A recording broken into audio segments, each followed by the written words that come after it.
When Charlie met Jesus. Chapter 4. What Jesus did. The things Jesus did force us to ask who he really is. A few days later, I sat in a coffee shop with John's Gospel open beside my coffee. The booklet had become a constant companion. The more I read, the more fascinated I became by Jesus. Not because everything made sense, much of it didn't, but because nobody seemed remotely like him. When Sheldon arrived, he noticed the booklet. You kept reading. I did. And? I think I'm even more confused than before. Excellent. People usually start asking better questions before they find better answers. I opened the booklet. The things Jesus did are just as surprising as the things he said. Exactly. So what stood out? The wedding. Why would Jesus' first miracle be turning water into wine? Sheldon smiled. Think about it. A celebration was about to become a public embarrassment.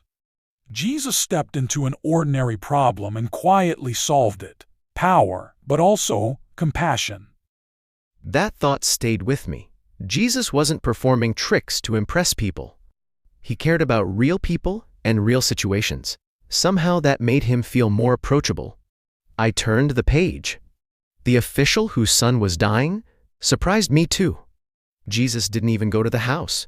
He just spoke, and the boy was healed. That doesn't make sense, I added. It doesn't make sense if Jesus is merely a man. The statement landed heavily. Until then, I'd been thinking mostly about the miracles themselves. Suddenly I was thinking about the one performing them. If these stories were true, they were forcing a question I wasn't sure I was ready to face. I flipped farther ahead.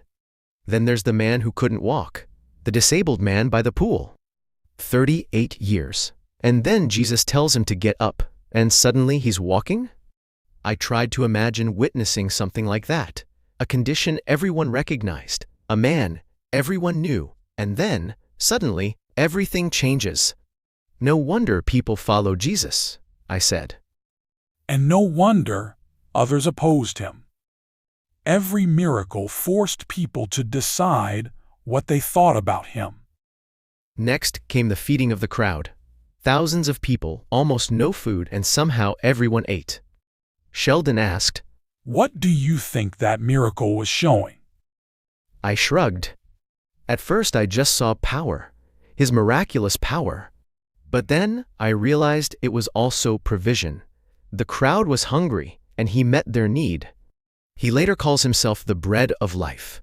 Like the miracle points beyond food to something bigger. As I spoke, a realization formed in my mind. Every miracle felt like a signpost. Water into wine. A healing from a distance. A man walking after 38 years. A crowd fed. None of it seemed random. They all pointed back to this man, Jesus, and they all showed him helping others in need with an unheard of and unexpected power over the natural world. Over physics, over biology, over decay, over death itself. When I shared it, Sheldon nodded. Exactly. The miracles weren't the destination. They were revealing who Jesus is. I kept reading. Then there's this woman caught in adultery. The scene felt painfully real. A woman publicly humiliated, surrounded by people eager to condemn her. What struck me wasn't just what Jesus did. It was what he didn't do. He didn't pretend she was innocent. No. But he didn't destroy her either. Exactly. Sheldon folded his hands. Most people either ignore wrongdoing or condemn without mercy. Jesus did neither. He told the truth and showed compassion at the same time. As I thought about that, my own failures came to mind, mistakes I'd rather not discuss, regrets I carried quietly. Jesus didn't avert his eyes. He seemed to look straight at brokenness and still move toward people. What amazes me is that Jesus saw everything about people and still loved them and still moved toward them.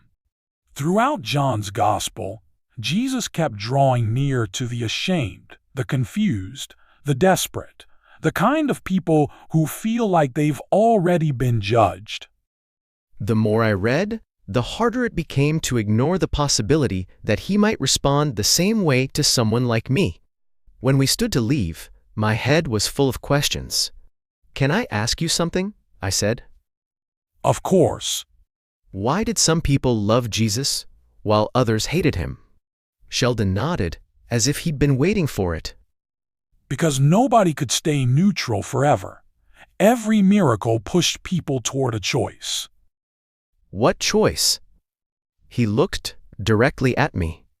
Either Jesus was exactly who he claimed to be, or he wasn't.